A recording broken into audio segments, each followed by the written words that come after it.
Hi there, my name is Joel Malik and thank you for joining in to this special one-off documentary, Badatella in Japan. This is a fantastic documentary which documents the Opelele family from the Badatella tribe in the Congo as they make a one-off trip to Japan to have a look at the cultural and sociological differences between their Badatella tribes and the tribes which inhabit in various cities and areas in Japan, to take a look at the cultural, the social and the economic differences between the Badatella tribe in the Democratic Republic of Congo and different tribes in Japan in various cities and rural locations. This documentary is fantastic because it really takes a look at how different tribes can function together on the earth, and it's a really interesting insight into different communities engaging with each other in different social and cultural situations. So Papa Wemba, he was a real pioneer for the Democratic Republic of Congo. A few decades ago he was really the first breakout star who left the DRC and went over to Japan and really made a name for himself as a musician, and inspired a lot of people over in Japan. And when he was over there he discovered the fashion of Yohji Yamamoto, and he took that fashion style, he took that back to the DRC, and he really inspired young people and people from all walks of life over there to just go out and try and achieve their passions and travel and experience different cultures and different sort of societies and environments. So I hope you are going to enjoy this one-off special documentary.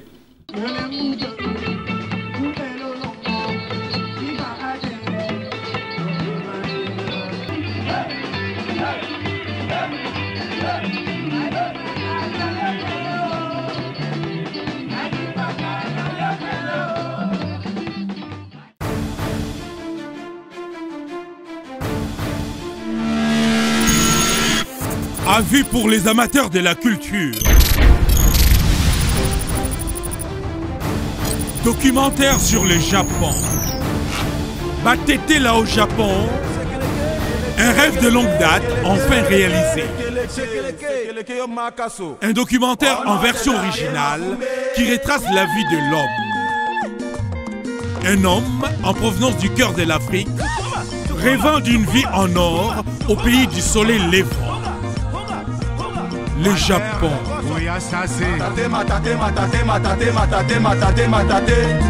Willy Opelela. Badatella au Japon.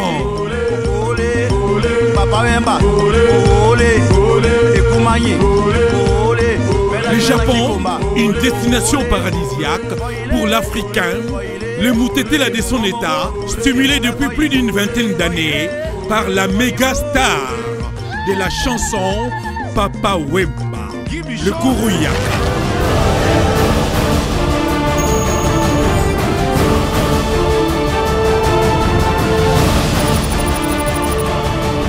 Willy Opelela nous propose un documentaire intitulé Badatella au Japon.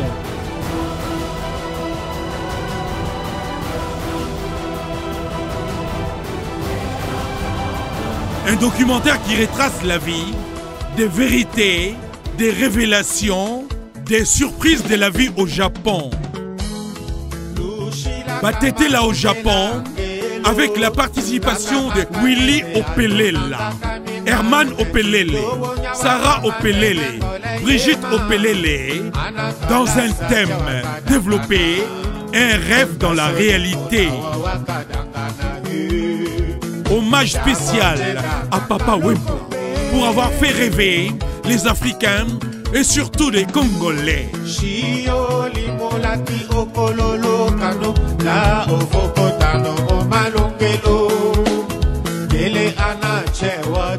Badatella au Japon.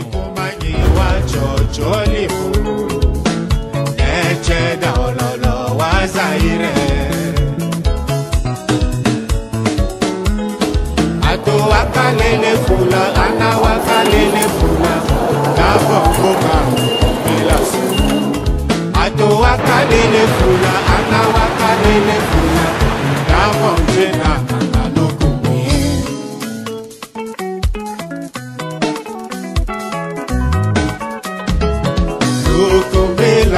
viva, oh viva, oye, oh viva, oye. Nyomile bonde, nyochike tende. Batete là au Japon, un long parcours de Tokyo à Kyoto, à Osaka et Hiroshima. Batete là au Japon, un chef-d'œuvre, un documentaire inédit. Batete là au Japon, à consommer sans modération.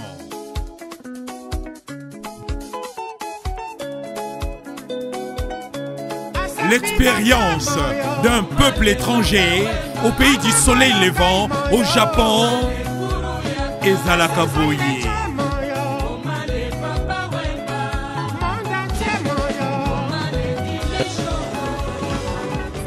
Batete là au Japon, et Bonga Kaboye. André Lohassa, jeune commerçant.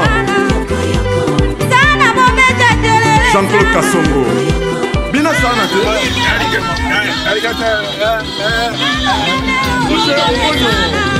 Yoko yoko. Okobina yoko yoko. Yoko yoko ko. Sane sana sana. Sane. Papiwe baleki ya mokozi. Biso ya mokozi. Yoki mopanzi sango ya solo. Golden House. Ekolo bakara dikore sana. Awere bakara omoe sana. Sana da seda tongile sana.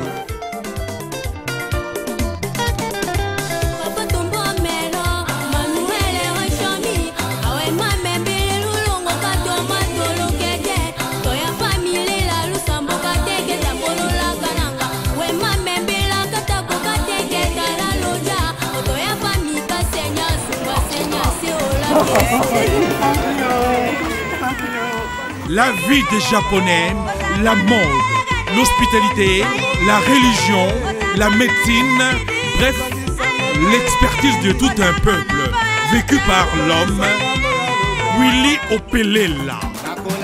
Mutete la ya kasa kasa, toujours na idéologie, ya kubu yuyu etc. Oya serutier, grifangoy, Chafanko Fere, grifangoy, Chamarco Vanturi, grifangoy, Enrico Conferrier, grifangoy, Marité François Girbeau, grifangoy. Qui voyage à risque pour écouter un tremblement de terre. Good evening. Nature unleashed its fearsome power on the people of Japan today. Early this morning, a huge earthquake under the sea, the seventh most powerful ever recorded, caused destruction. 8,000 times more powerful than the recent one in Christchurch, was centred off Japan's northeast coast.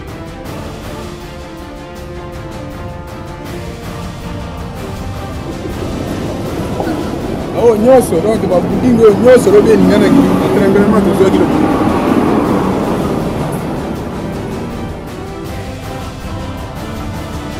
Benjamin Kanza.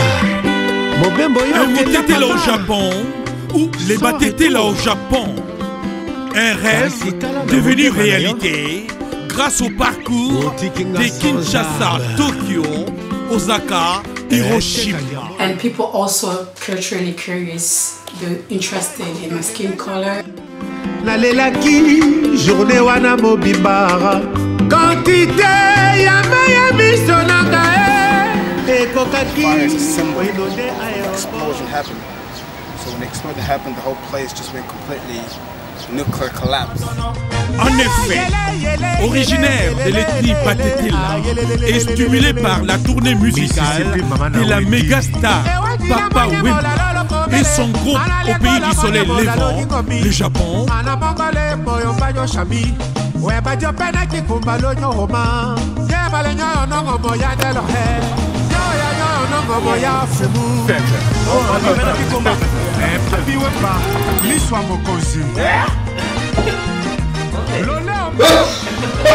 le gouverneur de l'île de Papa de Queen Mada.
お好み焼き、広島のお好み焼き鉄板でエッグを入れてタコ、イカとか入れて、そうですか。私はね、前長崎なんですよ、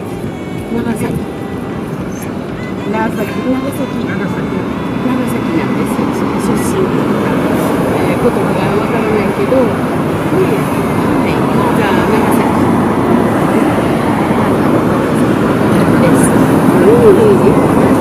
現場の広島の長崎の現場。Quand on a commis le Japon,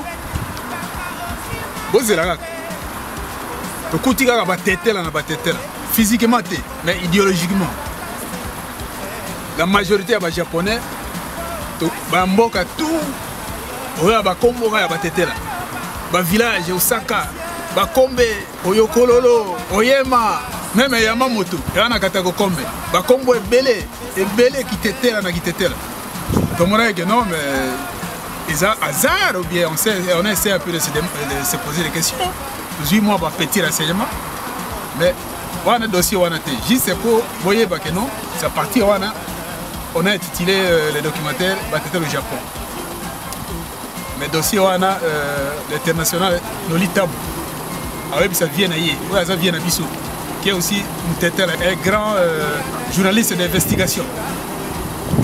Papa Nemba Lemba, ou même na kuna na yoki neti Nemba donc je crois que hier mutawe au pesa biso est-ce que mutu mwindo va découvrir dans le sud du Japon à l'époque ça mutete Olivier Ilonga le duc de Japan avant qu'on te le dise mais marabutu ezaki to d'ici 2 ou 3 mois pour les autres en septembre, début septembre, donc janvier, affiche Bima, février, mars, le documentaire sera vraiment ready pour nous.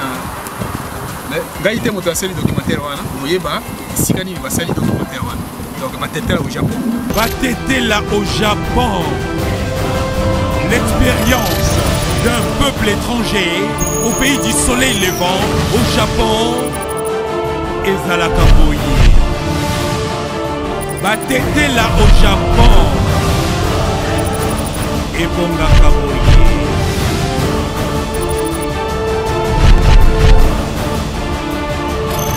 La vie des Japonais, la mort, l'hospitalité, la religion, la médecine, bref, l'expertise de tout un peuple vécu par l'homme, Willy Opelela, Tété là au Japon. Un documentaire en version originale. Merci Papa Wemba pour avoir fait rêver les gens.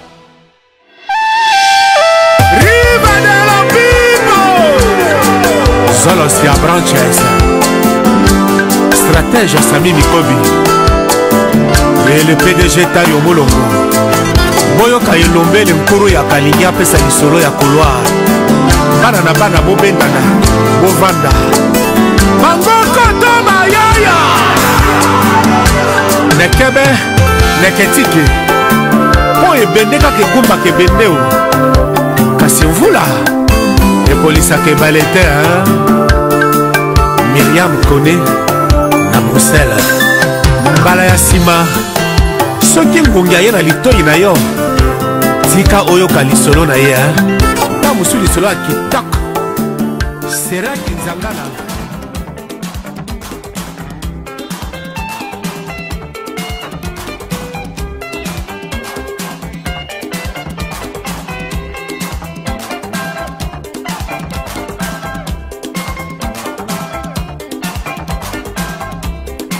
nakokata sefa jour après nakolata na ngai ensemble apuranta bien signé Rocomantino oya serutier prifangoe ja Franco Ferre prifangoe ja Marco Vanturi prifangoe Enrico Conferrier prifangoe Marité François Gilbeau.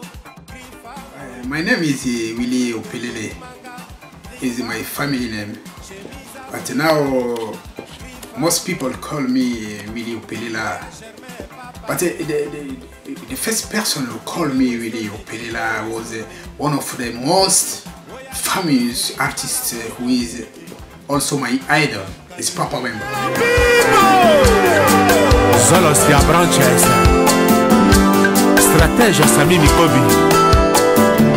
Le PDG Tayo Molongo boyoka elombele mkuru ya kalingia pesa lisolo ya couloir bana na bana bobendana bovanda mangoko to mayaya nekebe neketike po ebende kaka ekumbaka ebende o kasi mvula ekolisaka ebale te Myriam Kone na Bruxelles mbala ya nsima soki ngungi aye na litoi na yo tika oyoka lisolo na ye ta mosu lisolo ya kitoko seraki nzangala modèle de Bruxelles depuis monde ezala monde boyoka yanke na plan na ye yuma mpe mamena na plan na ye bongo na époque ya badinosaure Iguanodon, Diplodocus, Tyrannosaurus, Brontosaurus. Un monde sans foi ni loi. Pichou Katende, boutique le baron Roger Mbimba. Yango capital ya monde, ezali Far West. Ou véritable monde, ezali Far West. Korényé ezali à tour de rôle. Po déjà kutu. Adamo moto ya yambo wa existaka toko wela nini nga na yo po moto ya suka azali te o zambe zambe zambe o eko de kobongwalanga ngai mobola na mesana na nga kolala na etoko nakosa na kokufa bobolela nga na mbeto po kozanga niongo eza ebandeli ya bomengo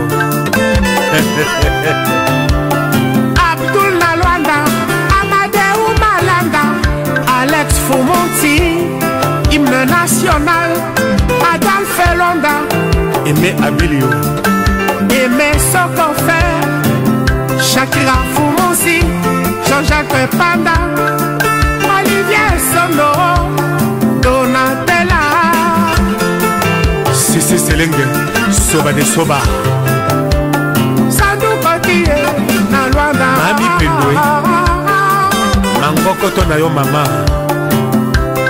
po bolingo ezalaka babale o ezalaka etumba te yango mama ayebisaka ngai moto oyo azali capable de tout faire na oyo azali capable de ne rien faire bapesaka bango confiance te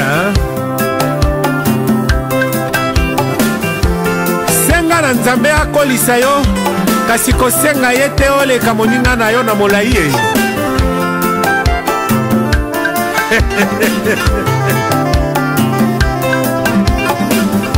Idi Emile Lempomba ya Nkoma.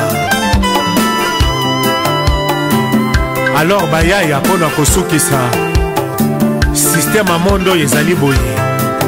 Qui perd et qui gagne kotikela moto tante.